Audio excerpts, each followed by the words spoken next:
Hello mga madam! So for today's recipe ay magluluto naman ako ng sinabawang isda na may dahon ng ampalaya o pinaryaan nga sida sa Ilocano. Kapag humigop ka ng sabaw nito ay parang bumabalik ka sa pagkabata dahil ito yung mga ulam na inihahain ng ating mga nanay dahil super sustansya.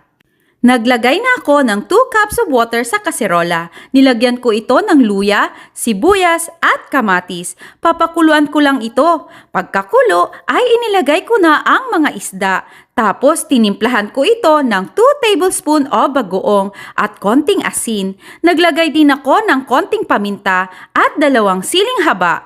At syempre, ang magpapasarap ng aking dish today ay ang mga fresh na dahon ng ampalaya. At after 5 minutes ay pwede na ang aking sinabawang isda na may dahon ng ampalaya. Tandaan, huwag haluin para hindi masyadong mapait ang sabaw.